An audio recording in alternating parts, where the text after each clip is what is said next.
vais juste faire une deuxième annonce à peu près aussi pénible. Je suis censé intervenir pédagogiquement dans cette fac. On nous a dit, pour que les étudiants et les étudiantes viennent, il faut faire circuler une feuille de présence.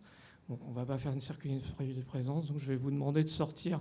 C'est hyper sérieux, regarde, c'est sérieux ce que je veux dire. Vous m'envoyez tous et toutes un mail en disant « Bonjour, je suis là devant vous ». C'est la feuille de présence, quoi. Okay, il est hors de question qu'on fasse circuler. Non, pas avec une photo avec vos noms, quoi. Ok, voilà. Comment ? Non, mais en plus, je ne la lirai même pas, cette feuille de présence, donc vous n'êtes pas obligé de l'envoyer, quoi. Bon, allez, sérieusement. Bon, j'ai vu que vous étiez là, c'est pas la peine d'envoyer une feuille de présence. Donc, on nous a demandé de venir rapidement à la place de Magali, de la virer. Stéphane m'a dit, vas-y, c'est à vous, maintenant, il faut y aller. Désolé, Magali.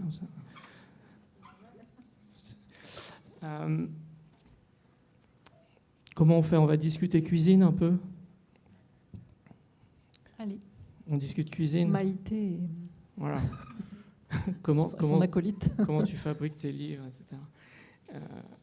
Non, je dis, c'était ce qui était bien en revoyant cette Xème version de Chimère. Pour ma part, j'ai vu plusieurs fois. On va partir des schémas, parce qu'en fait, dans ta vraie vie, tu as aussi un rapport à l'organisation des idées pour construire tes travaux, que ce soit les performances ou les livres, qui sont assez particuliers, quoi. Tu peux nous dire comment tu commences à chercher, à faire tes recherches de sources, comment tu organises tout ça, comment ça se passe dans ta tête, sur ton bureau et dans ta maison avant d'écrire un livre, quoi. On a un peu une idée dans Chimère, mais vas-y, dis-nous en plus. Ça part de sujets qui m'inquiètent et me tracassent. Par exemple, celui dont on vient de parler à l'instant, qui est une contradiction qui me paraît presque invivable, celle du rapport à la machine. Et puis aussi, il y a des choses beaucoup plus légères. En fait, c'est une collection de choses qui m'attirent. Pour Féerie Générale, c'était plutôt des choses des idées que j'entendais qui me plaisaient beaucoup. Par exemple, une idée sur la dépression, qui était que la dépression, c'est un truc super. Si votre compagnon se met tout d'un coup à faire une dépression, en fait, il faut beaucoup s'en réjouir, alors que tout devient insupportable. Mais l'idée, c'est que, en fait, il est en train de se remettre en chantier comme un nourrisson, et donc il recrée toutes ces connexions, et c'est plutôt bon signe. Par exemple, cette idée m'avait fait tellement rire que je m'étais dit ça, il faut que je le garde. Je fais une collection de choses qui m'attirent, quoi. Donc ça peut être des choses qui m'inquiètent et compensées par des choses qui m'attirent. Et il y a aussi des toutes petites expressions, enfin des petites choses qui passent par là, qu'on lit ici ou là sur les réseaux ou ailleurs, ou qu'on entend, des images. Enfin, c'est une collection de plein de choses. Donc je me dis qu'elles vont faire un livre. Et après, il y a une documentation, parce que c'est le thème de la journée, où je suis les fils. Voilà, je suis les fils, et puis à un moment, ils se rencontrent à d'autres endroits, à des endroits imprévus. Et en fait, moi, j'attends des surprises, en fait, quand même. Pour moi,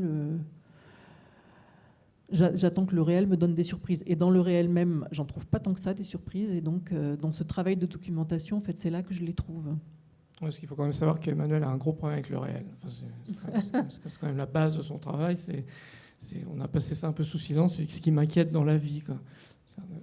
Donc on va peut-être revenir sur tes inquiétudes avec le réel et ta façon d'essayer de les vivre en littérature. Mais ce que je trouve intéressant aussi de développer, c'est la manière dont tu finis par faire se rencontrer. Alors, j'ose pas employer le terme de mixage ou de montage, mais non seulement des registres de langue, si on reste dans un truc purement technique, mais des imaginaires qui ont très peu de chances de se rencontrer, à part dans un travail d'Emmanuel Pirer. Parce que franchement, leur rapprochement épine maïs, les enfants que tu laisses, que tu abandonnes plus d'un an en fait pendant ta résidence, ils ont eu le temps de manger.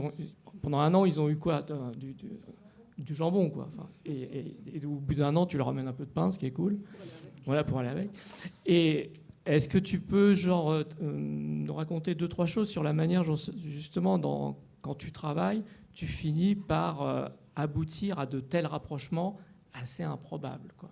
Une qualité de montage assez improbable. C'est souvent des hasards. Mais en fait, je crois que j'ai vraiment un désir de réconciliation. Je crois que c'est ça qui me... J'ai l'impression d'être déchirée entre des contradictions, des univers qui se contredisent aussi, des contradictions sociales, le fait qu'on méprise certaines catégories de la société, par exemple. Donc toute mon énergie pour créer des livres, c'est une énergie qui consiste à réconcilier et à éviter des conflits, en fait, à résoudre des conflits. Ouais, conflits avec les chimères ou conflits... Donc c'est pour ça que, en fait, dès que je trouve, comme je passe mon temps à fureter, quoi. Dès que je trouve quelque chose qui résout un conflit, je me dis ah super. Donc, par exemple, dès que par exemple je trouve dans mes documentations un genre une catégorie de la population détestée par tous et que cette catégorie se trouve avoir une qualité extraordinaire qui peut-être serait le modèle pour tout le monde, là je suis surexcitée. Donc c'est le cas par exemple pour les jeunes filles voilées. Tout d'un coup, je lis un livre sur les jeunes filles voilées, je m'aperçois qu'elles développent des idées auxquelles je ne m'attendais pas du tout, dont on ne parle jamais, qu'elles veulent s'intégrer dans la société d'une manière qui est à elles, qu'elles peuvent être féministes même, etc. Le garçon arabe, qui est lui-même détesté par tout le monde, on peut trouver comment faire avec lui. Je parlais avec Martin ce matin d'un livre qui s'appelle « Les féministes et le garçon arabe », qui a été un livre que j'ai trouvé hyper important, de 2004 par là, à peu près 2005. Ou bien dans Chimère, c'est la manouche. Donc là, c'est les manouches, donc les gens du voyage, les Roms que personne n'aime. J'ai lu un livre dans lequel on expliquait que c'était en fait les modèles de la vie européenne pour notre vie en tant qu'Européens, puisque eux passent de pays en pays sans se soucier des frontières depuis des siècles et que c'est pas du tout un problème pour eux. Donc ce qu'on essaie de faire avec l'Europe, finalement, on devrait suivre leur exemple. En plus de ça, ils ont une vie très écologique, avec une consommation assez faible, etc. Donc, voilà, donc ça, c'est des exemples comme ça, mais j'ai l'impression que, du coup, par exemple, montrer qu'on peut penser à tous les états de la société, qu'on n'a pas besoin de faire de la philosophie pour penser, par exemple, voilà, c'est une chose hyper importante pour moi. Donc c'est comme ça que... Non, ça ne répond pas. Tu fonces les sourcils. Si. Non, mais c'est même ce qu'on avait fait à la radio. Avec les jeunes qui vont s'occuper de Bruxelles. C'est ça, ouais, voilà. Bah, par exemple, parce avec Jean-Charles, on s'est rencontrés à un moment donné, il a proposé qu'on écrive un livre ensemble. Donc on est assez proches en écriture, et puis on a vu aussi qu'on avait des méthodes de documentation qui étaient assez différentes, quand même, il y avait aussi des points communs, mais quand même différentes. Et justement, on prenait un ensemble de... c'est un peu compliqué à expliquer, j'explique.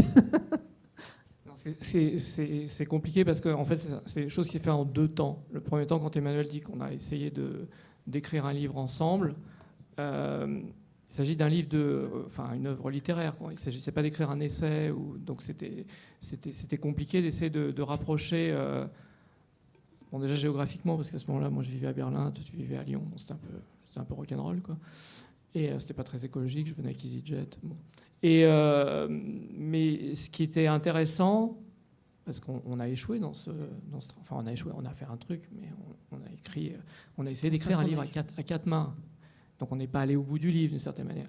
Et c'était intéressant d'essayer de confronter. Moi, en tout cas, à mon endroit, c'est une des expériences d'écriture les plus intéressantes parce que c'est deux imaginaires qui se rencontrent et qui essayent de faire une forme tierce que ni l'une ni l'autre n'aurait fait seule, quoi.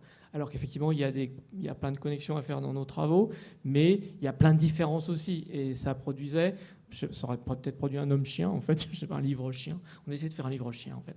Et ça a été difficile. On a écrit on a réussi, je sais pas, en termes de dossier, il y a peut-être une 50aine de pages, mais c'était pas assez abouti, ça marchait pas. Bon, et finalement, on a fait une fiction radio où on a fait entrer nos idées aussi.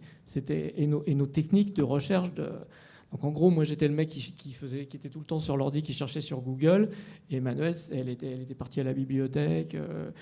Elle va chercher les archives, des vrais trucs, quoi. Elle retrouve des vrais documents.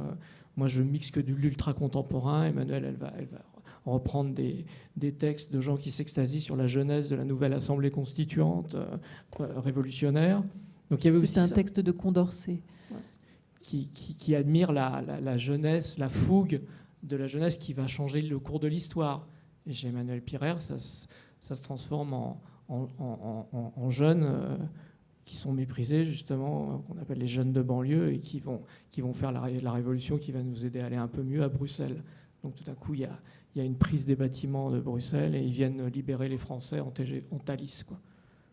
Ça, mais finalement, en fait, c'est ce qu'on a inventé, mais ça existe à peu près, puisque j'ai refait écouter aux étudiants, ils sont tous partis maintenant, mais aux étudiants qui sont venus à l'atelier d'écriture, on a écouté une lettre au président d'un rappeur qui s'appelle Axiom, qu'il a composé en 2005, pendant les émeutes, les fameuses émeutes liées à Clichy-sous-Bois.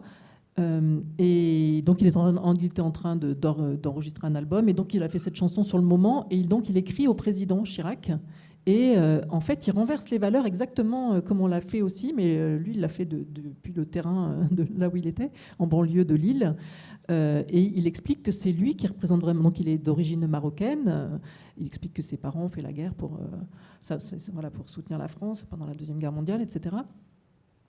Et il explique que c'est lui qui représente liberté, égalité, fraternité, beaucoup plus que les ministres du gouvernement qui flirtent avec l'extrême droite, etc. Et c'est hyper poignant, cette chanson, c'est incroyable.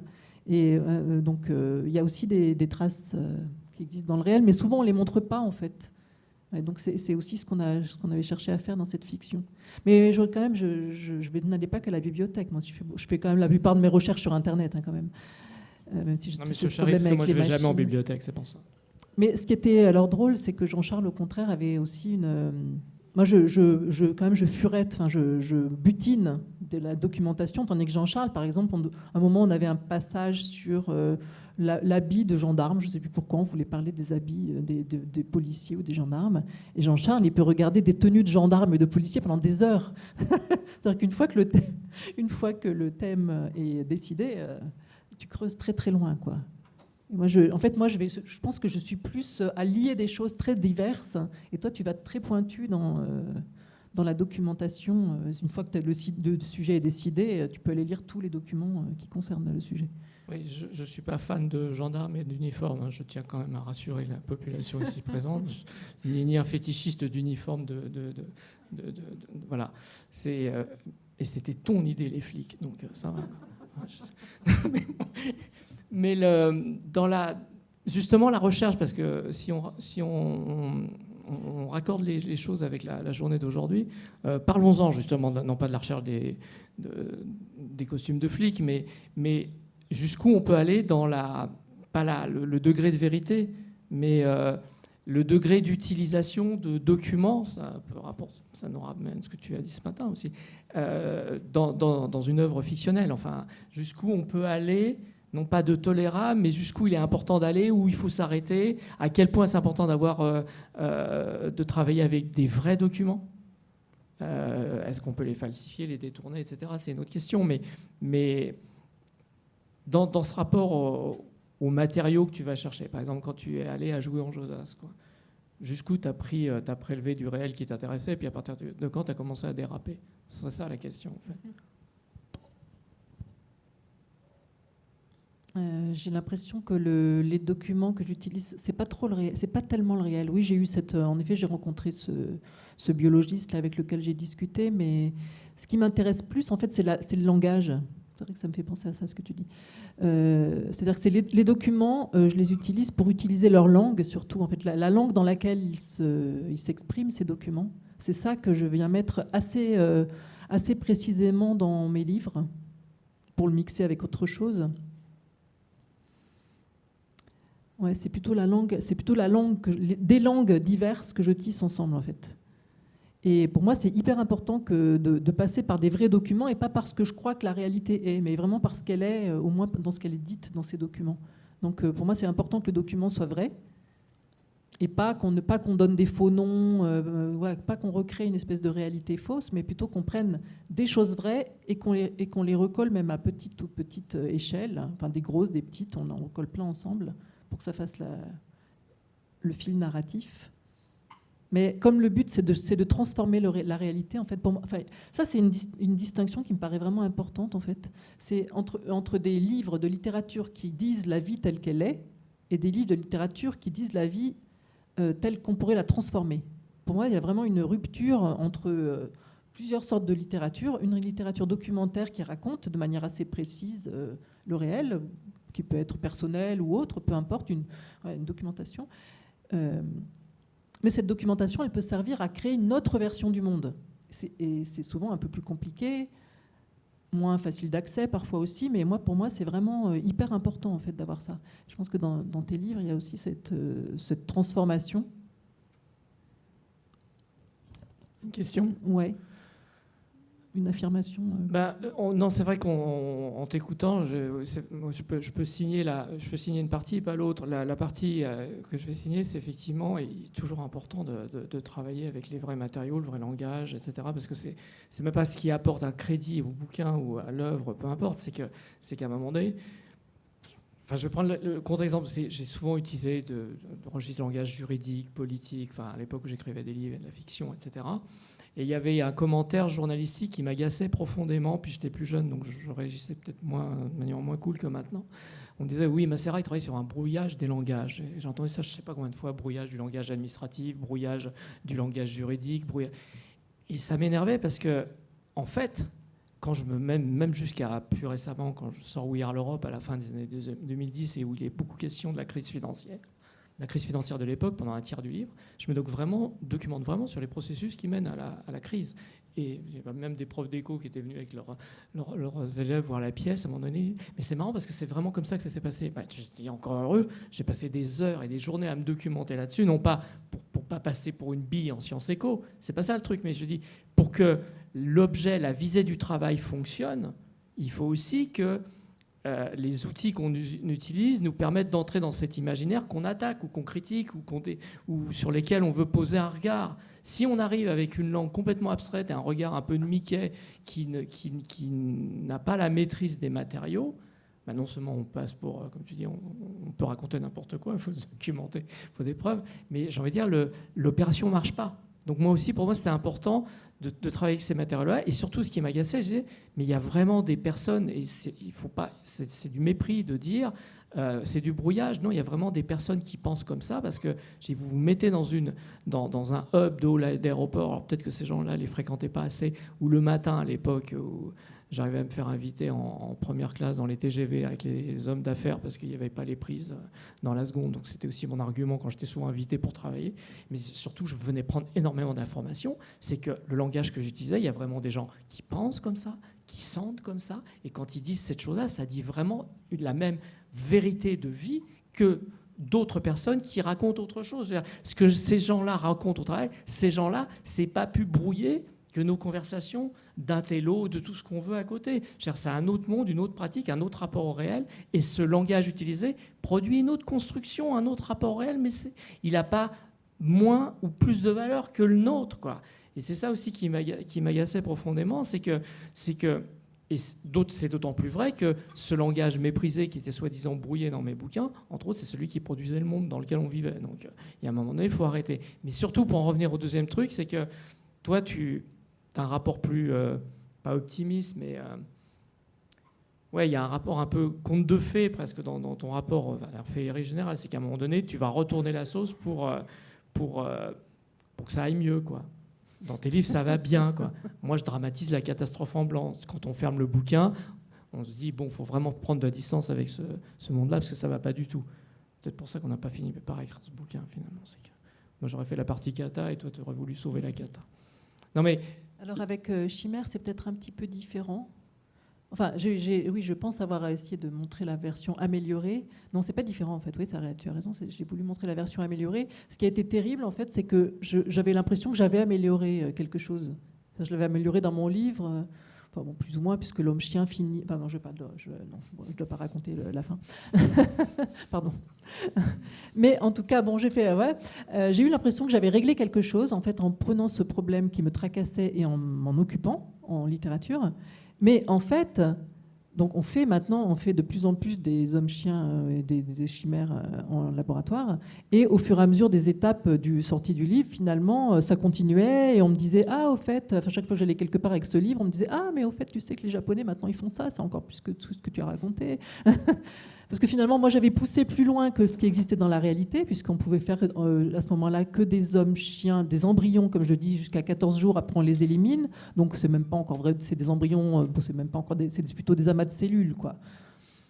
Et finalement, en fait, on a continué. Le temps que j'écrive, le ton avait beaucoup changé aussi sur la manière de considérer ces chimères. C'est-à-dire que en 2014-15, on disait dans les journaux que c'était Frankenstein, etc., qu'on créait des monstres.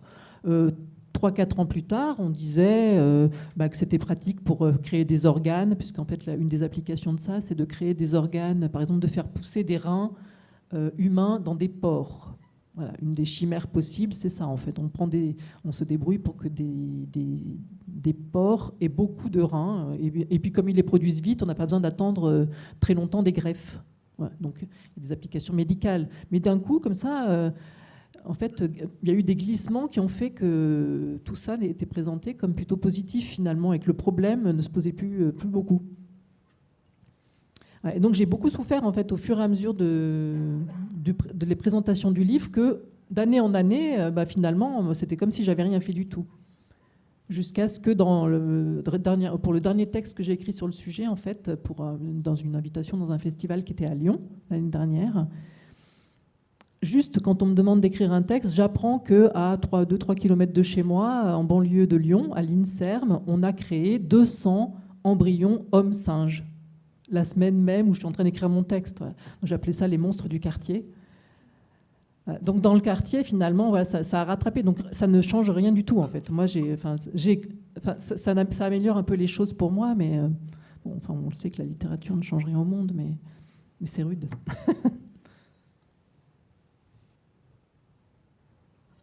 Est-ce qu'à ce stade de l'échange, vous avez des questions à poser en tant qu'humain, humaine ou homme-chien, homme-chienne? Monsieur Bicchialo. Ouais, c'est une question à la fois à vous et puis je sais pas, Michel, Anne-Cécile, Magali, qui s'y connaissent mieux en théorie de l'intermédialité que moi. Je me demande à partir de quel moment on peut estimer que votre travail sur le terrain de documentation influe sur la forme du projet. En fait, c'est ça, parce que toute recherche, toute documentation n'est pas intermédialité, n'est pas on le fait plus ou moins consciemment, plus ou moins inconsciemment. Pour moi, ça entrerait pas. Et puis il y a un moment où cette dimension-là va générer telle ou telle forme, verbale ou sur l'ensemble du projet, sur l'ensemble du dispositif. Et c'était un peu ça ma question. Est-ce que vous voyez le moment où ça se joue, en fait, en prenant un exemple, soit féerie, soit... Je suis pas sûre que je comprends complètement. Tu peux donner des exemples de documents ou qu'est-ce que tu as derrière la tête? C'est qu'à partir de quel moment le document utilisé bascule dans une forme assez ramifiée pour devenir pour faire littérature, c'est ça ou tout simplement, c'est ce document-là va générer la forme, va influer sur la forme littéraire qui est en train de se créer, quoi. Tu as une réponse? Non, c'est pas. Dans les schémas comme je les ai montrés tout à l'heure, oui, ça crée des schémas différents, en fait. Par exemple, la présence de Faulkner et son maïs, ça crée des ramifications. Est-ce que ça, c'est une forme? Ça fait une forme de schéma. En fait, pour les féeries générales, j'avais un schéma pour chaque chapitre. Donc, ça faisait vraiment une forme. Là, c'était vraiment la forme du chapitre. Oui, ça, par exemple, c'est un exemple. Ouais, et donc, je les ai gardés quelque part. J'avais même pensé les publier dans le livre à un moment donné. Après, ça crée des espèces de force, en fait. Parce que quand tu crées un récit, il y a des forces qui sont des forces narratives. Et puis, il peut y avoir des collections ou des... En fait, moi, j'ai utilisé, j'ai l'impression, des documents, des choses les documents ou les choses du réel dont je parle, je les prends comme des moteurs. J'utilise leur force, en fait. C'est comme un moteur qui permet de... Et ce moteur, il a une avancée. Donc, en fait, comme tu dis, ça fait une forme, en fait. Il a son avancée logique, c'est de faire ça et ça et ça. Tu vois, ce que font les scientifiques, l'avancée logique, c'est d'aller dans tel sens. Ce que font les manouches, c'est d'aller complètement autre chose. Brigitte avec son homme-chien ou Rose, que j'ai montré tout à l'heure, c'est une femme comme vous et moi, elle aime bien Montessori, donc elle lui fait une éducation Montessori à son homme-chien qu'elle a dans sa salle de bain.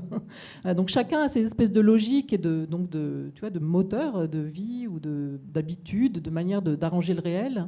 Et donc moi, j'ai l'impression que je fabrique une machine, en fait, et que cette machine, elle est faite de tous ces petits moteurs. Il y en a des tout petits, il y en a des plus gros, et c'est ça et la narration, elle se crée dans ces moteurs, en fait. Donc ça fait, en effet, comme tu dis, une forme. Moi, j'ai une réponse très concrète, un exemple qui a failli achever un de mes livres, d'ailleurs, où j'avais utilisé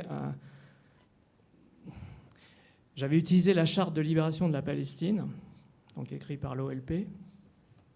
Et j'étais obsédé par cette idée-là à l'époque, avant que je travaille sur toutes les questions qui occupent mon travail aujourd'hui. Mais là, on est à la fin des années 90. Je suis en train de préparer ce qui va devenir United Emmerdement of New Order. Et j'ai un rendez-vous avec Paul Tchaikovsky-Laurence.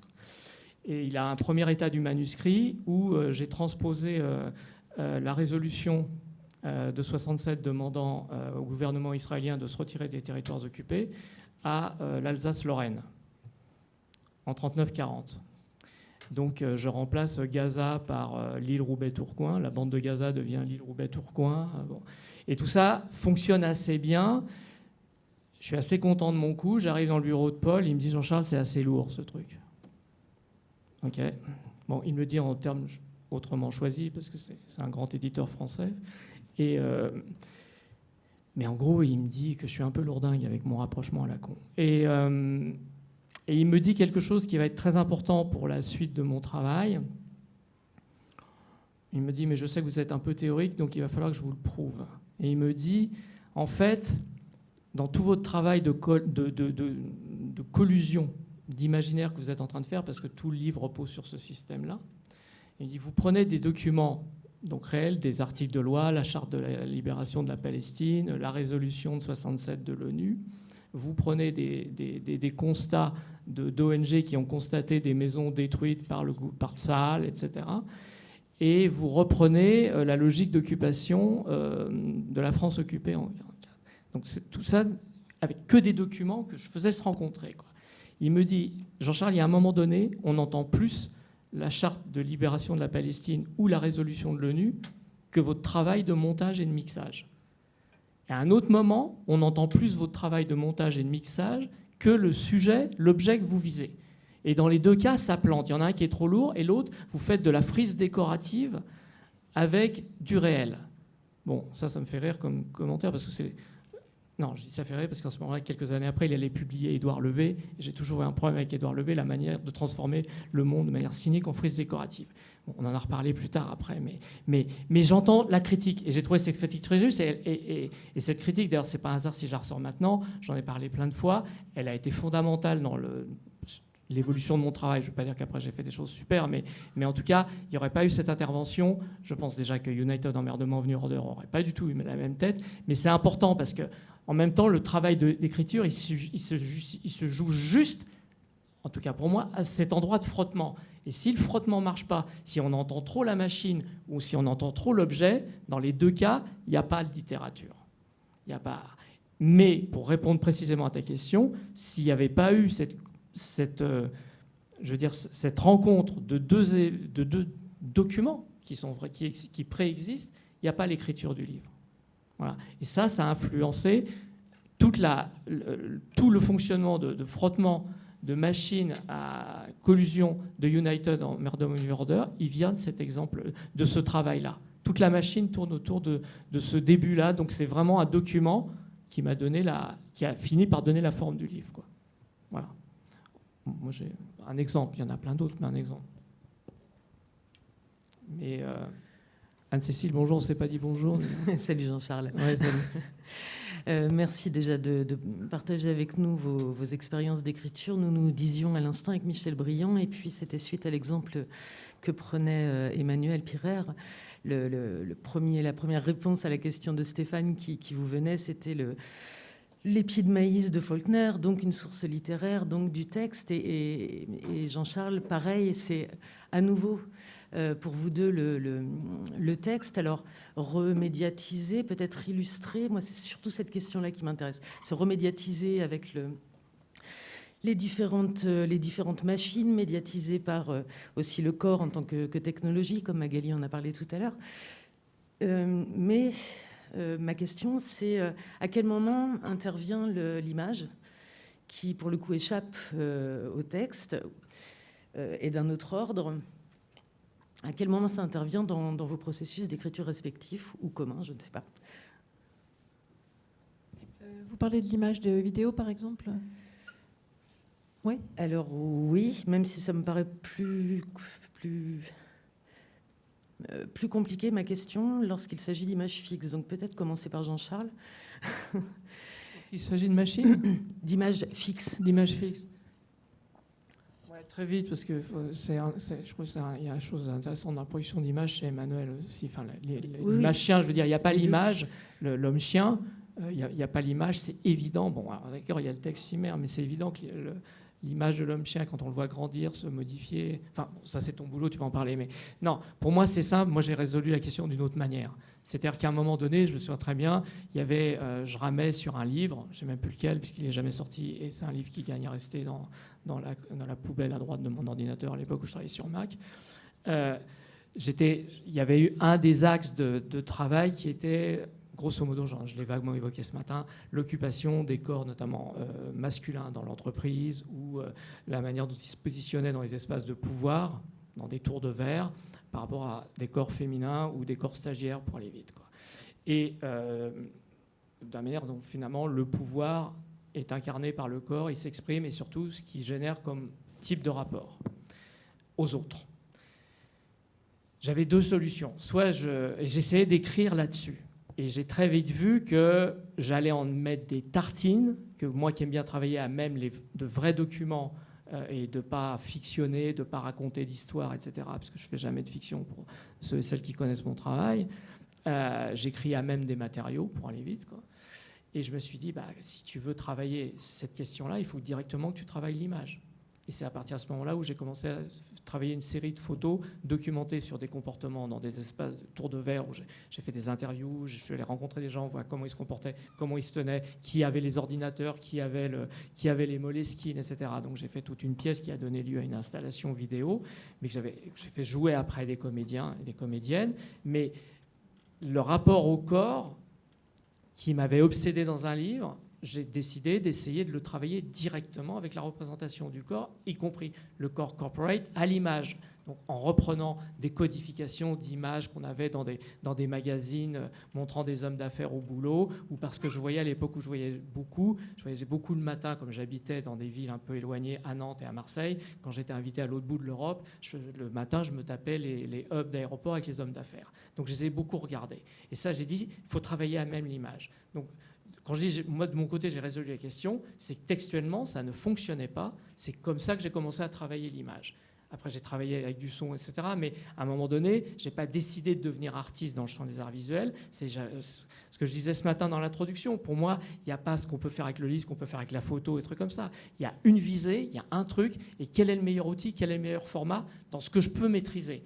Donc à ce moment-là, pour moi, la photo, c'était le meilleur truc. Puis la vidéo. Et je n'arrivais pas à le faire en livre. Sinon, j'aurais créé un essai. Donc, en fait, je réponds peut-être de manière lâche, mais sur d'autres endroits, sur un moment donné, le souffle du pouvoir, etc., j'ai travaillé sur des installations sonores en reprenant, en ressemblant des conférences données par des hommes d'affaires ou des femmes d'affaires. Et j'essayais même de faire, il y avait la voix de l'homme, il y avait des voix de femmes d'affaires qui répondaient à une certaine logique et d'autres hommes d'affaires. C'est très genré comme truc. Mais ce truc-là aussi m'intéressait. J'ai directement travaillé avec les voix, donc avec du son. Bon, ça c'est ma réponse. Débrouille-toi. Ouais. Je ne sais pas si j'ai un rapport à l'image. C'est plutôt à la vidéo, en fait, je crois, des images fixes. Si, en fait, c'est plutôt dans la performance vraiment que j'ai utilisé ça. J'ai un rapport au réel, comme disait Jean-Charles, assez problématique, en fait. Je crois que ça me fait beaucoup souffrir, le réel. Du coup, depuis que j'ai su lire, depuis l'âge de 6 ans, donc, j'ai mis des textes entre le réel et moi, en fait. Et donc, les images, ça joue un peu le même rôle. Ça tient lieu de réel, si j'écris, je peux rajouter des images parce que ça tient lieu de réel. Et dans les performances, c'est encore plus net puisque je les montre. Et c'est comme des preuves de ce qui existe vraiment. Donc, depuis le début, en fait, que j'ai fait des performances, je parle de choses comme si c'était tout à fait naturel. Et quand je montre l'image, en fait, c'est un peu plus bizarre que ça. Je sais pas, par exemple, dans une des premières performances, je crois que je faisais le ménage, je racontais que je faisais le ménage, et en fait, je passais l'aspirateur sur les murs de la cage d'escalier de l'immeuble. Voilà, c'était donc une manière de faire le ménage où je faisais comme si c'était tout à fait naturel, mais en fait, et j'étais en manteau. Donc il y avait une sorte de distance, en fait, où je raconte que il y a une vidéo qui s'appelle « Mes vêtements ne sont pas des draps de lit », où je dis que je fais une conférence depuis mon lit, mais je suis quand même habillée, j'ai un pull noir, je dis que je suis en train d'essayer de dormir, et alors on voit très bien que je suis habillée, maquillée, et que je suis en train de parler plutôt comme une speakerine de la télé, quoi, comme une présentatrice du journal ou quelque chose comme ça. Donc ça crée des petits décalages, et c'est ça ça me permet de faire le décalage poétique de l'univers, en fait.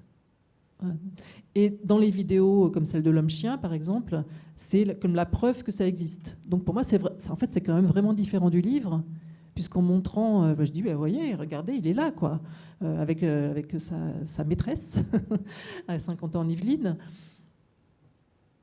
Donc c'est comme si... comme si l'écriture de livre servait à malaxer du réel jusqu'à le transformer, et comme si la performance, elle dit, ben voilà, maintenant, c'est comme ça le réel. Je vous le montre et il est comme ça. Donc c'est comme la preuve de cette transformation, en fait. Merci. Merci, Cécile. Moi, j'ai une question à propos des vidéos, Emmanuel Pirer. C'est vraiment très bien filmé. Merci. Non, mais je dirais à qui l'a fait. Ben voilà. Alors, je dois donner le nom de la personne, c'est mon compagnon, c'est Olivier Bosson, qui fait par ailleurs des films. Et qui a en fait, enfin, vas-y, non, mais c'est ça. En fait, on sent que derrière, il y a un vrai travail sur l'image qui est... Enfin, il y a des cadres qui sont très cinématographiques. Il y a des moments, on a plus l'impression... Enfin, il y a des variations aussi dans les styles. Enfin, par exemple, la scène avec les enfants, c'est vraiment très travaillé comme décor. C'est un décor très, très particulier. Donc, il y a toute une scénographie qui n'est pas juste faire une performance. Il y a vraiment un énorme travail de profondeur. Par exemple, Rose dans son appartement aussi, les plans fixes, les contre-champs. Enfin, alors ça, à quel moment l'écrivaine intervient aussi pour dire « bon, c'est comme ça, c'est la metteuse en scène ». C'est venu petit à petit. En fait, au début, je me suis filmée moi-même dans mon lit. Alors ça, je l'avais fait vraiment toute seule. J'ai planté la caméra devant... Ça ressemblait... Je l'avais fait en 98, donc Internet n'était pas vraiment répandu encore. Et je me suis rendu compte après que avec les youtubeuses, on trouvait quelque chose d'assez similaire. En fait, c'est assez étrange. Donc petit à petit, donc ça, je tenais vraiment à ne le faire que les choses que je pouvais faire toute seule au début. Je me disais, on doit faire avec du matériel maison, en fait. Tu vois, vraiment pas avec une équipe professionnelle, mais comme je tiens aussi beaucoup à ce que le matériel, en fait, ce soit du matériel que tout le monde utilise. Pas spécialement... Enfin, au début, c'était mon idée, disons. Qu'après, ça a un petit peu changé. Donc la deuxième, elle est un petit peu plus technique. On a filmé dans la neige. Donc c'est un peu plus difficile à faire parce que c'est pas facile de filmer quelqu'un dans la neige parce qu'on est rapidement très sombre. Et puis il y a eu une seule autre personnage que moi, une petite fille voilée justement qui me répond qu'elle n'est pas d'accord avec moi. Et puis donc Chimère, il y a vraiment un tournage qui est fait donc par Olivier Bosson, qui est mon compagnon, qui fait des films. Et par ailleurs, en fait, il fait des films avec des amateurs, donc il a développé une sorte de technique pour faire des castings d'amateurs et faire répéter, etc. Donc c'était vraiment une aide importante. Donc du coup, on avait une petite équipe de tournage. Et on a fait ça donc avec des amateurs à 50 ans en Yvelines. Mais alors, ce qui était marrant pour moi, donc la vie d'écrivaine, c'est très très solitaire et assez abstrait quand même. C'est pour ça que faire des performances, ça remet dans le réel, c'est quand même assez chouette. Mais faire un tournage, c'est beaucoup trop le réel. Hein. C'est horrible. Franchement, il faut trouver le chien. Au début, j'avais demandé plusieurs chiens, justement, de plusieurs tailles différentes, finalement, et je me suis fâchée avec la dame au dernier moment. J'ai eu qu'un seul chien. Il faut trouver la laisse du chien. Donc, on était en rapport avec un toiletteur. On faisait marcher tout le quartier, quoi. C'était terrible. Il faut penser à chaque détail. Il y a quelqu'un qui a pensé que les enfants devaient avoir des costumes rayés bleu marine et blanc. Merci, c'était la costumière du théâtre. Tout d'un coup, elle a ramené plein de costumes, donc c'est vachement joli, du coup, à l'image. On s'en rend peut-être pas forcément compte, mais c'est plein de détails, en fait, de complètement réels, avec des listes entières d'accessoires. Enfin, tu vas connaître ça aussi. C'est fou de faire ça. Ça me suis trouvé plongée dans le réel comme jamais, quoi. Mais c'est amusant. Et j'ai fait un storyboard pour essayer d'expliquer ce que je voulais aussi comme image. Et comme je ne sais pas dessiner, en fait, je prenais des images sur Internet et je les recopiais. Donc, par exemple, le fauteuil Emmanuel, là, fauteuil comme dans le film Emmanuel, vous savez, le film érotique, dans lequel je suis assise, c'est parce que je cherchais femme assise dans un fauteuil pour dessiner sur mon storyboard une femme assise dans un fauteuil, et je tombe sur une femme ronde, une femme qui est mannequin mais qui est un petit peu ronde et qui s'assoit dans ce grand fauteuil magnifique là. Je me dis bah super, voilà, donc je dessine ça dans mon storyboard en copiant cette image d'internet. Du coup après il fallait trouver le fauteuil, donc on a cherché le fauteuil sur le Bon Coin. Bon, ce fauteuil Emmanuel, en plus c'était bien d'avoir ça.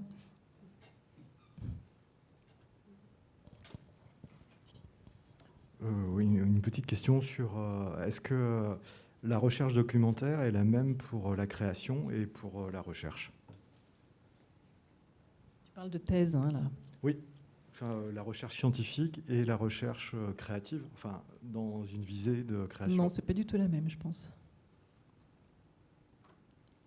Non, parce que quand je fais une thèse en ce moment, comme vous savez peut-être, et c'est quand même plus... c'est un côté reposant parce que c'est beaucoup plus limité en fait. On est plus cadré, on cherche dans une certaine direction. Alors que quand on fait de la recherche pour la création, il y a une création évidemment dans la recherche, mais oui, elle est quand même plus bordée par une certaine avancée de la pensée, quoi. Quand je cherche pour mes livres, c'est beaucoup plus décoiffé, je sais pas. C'était aussi en écho avec ce qu'avait dit Anouk ce matin, c'est-à-dire le positionnement scientifique et la création. Et une petite question aussi sur les briques, les enfants qui jouent avec les briques. Parce qu'on a le fauteuil d'Emmanuel, alors c'est une référence à Pink Floyd ou Another Walk in the Wall ou... Non, je crois pas. Oui, je crois qu'on a eu vachement de mal à filmer. C'était terrible cette journée de tournage. En fait, là où on a l'air tout heureux dans notre mer, c'était horrible. En fait, la journée était atroce. On se faisait engueuler par les techniciens qui n'avaient pas prévu les bonnes choses. C'était vraiment horrible. Donc, je crois qu'il nous manquait un élément un peu plus qui meuble un peu le plateau. Donc, on a trouvé des briques dans un coin. Je crois que c'est juste ça la référence. Donc, juste si j'ai bien compris, pour vous, l'intermédialité, c'est augmenter la distance avec le réel? Je ne sais pas trop ce que c'est en fait l'intermédialité.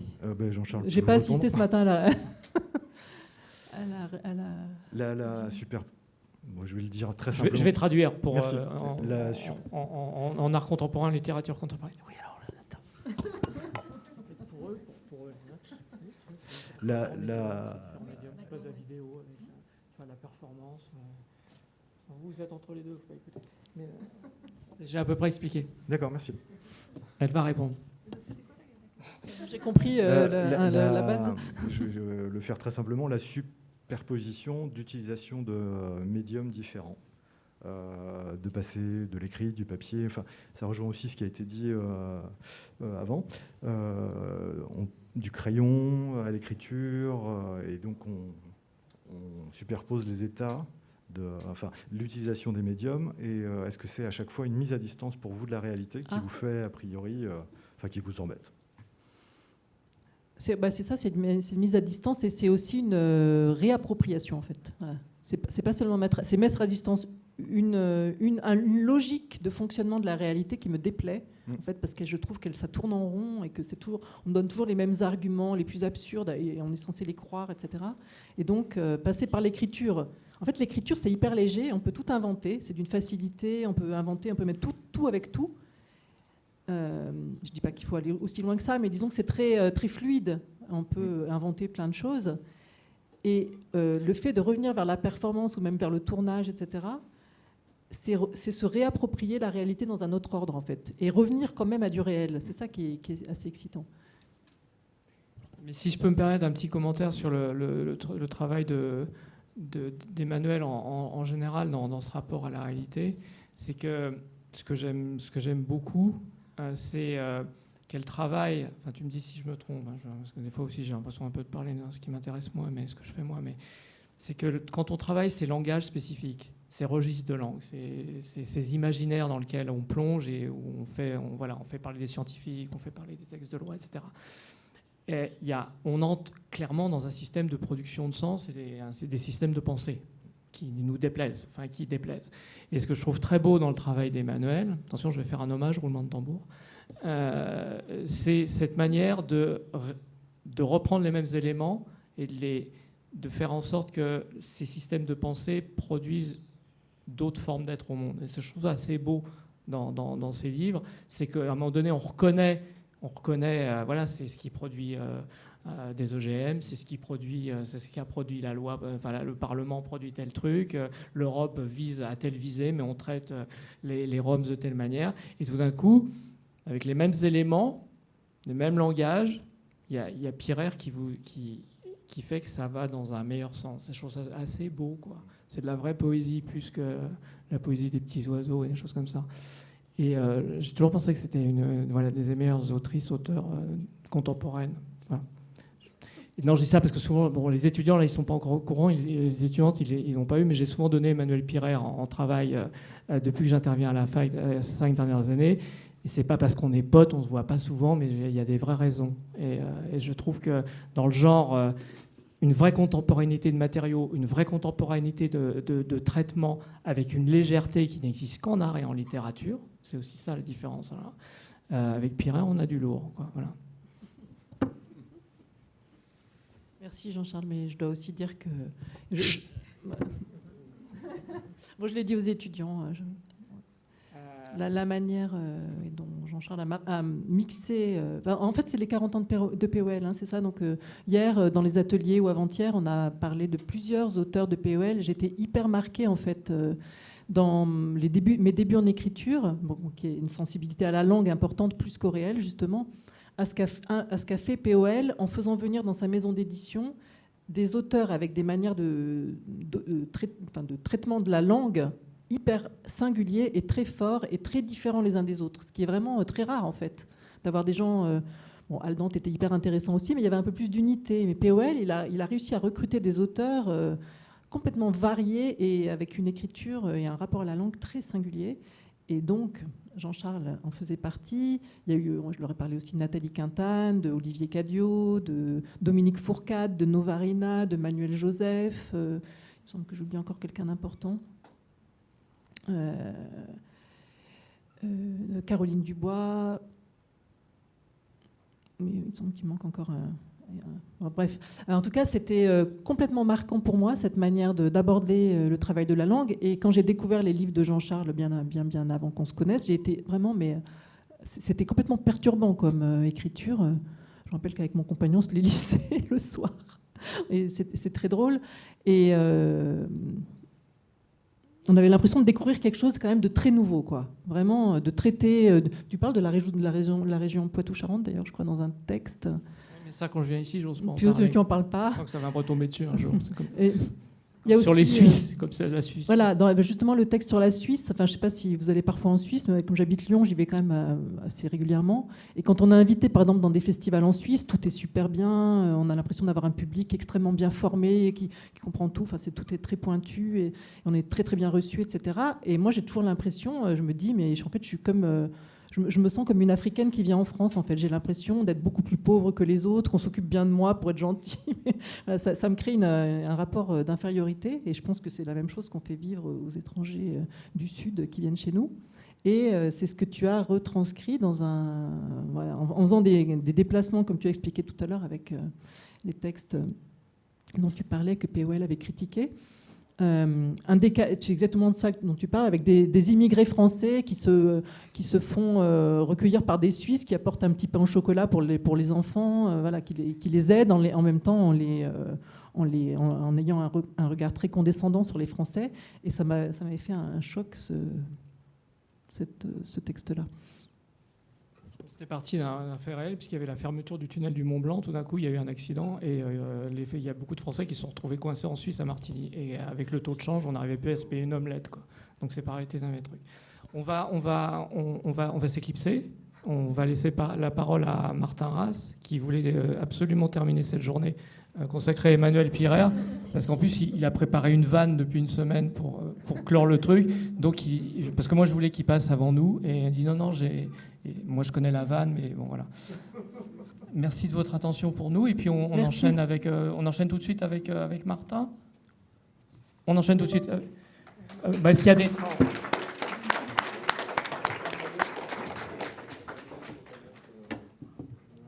Voilà, allez, vous avez le droit à 4 minutes 12, c'est ça, parce que... Non, mais c'est parce qu'après, on a un train à prendre, tout ça. OK. Donc, 4 minutes de pause, et tu t'installes.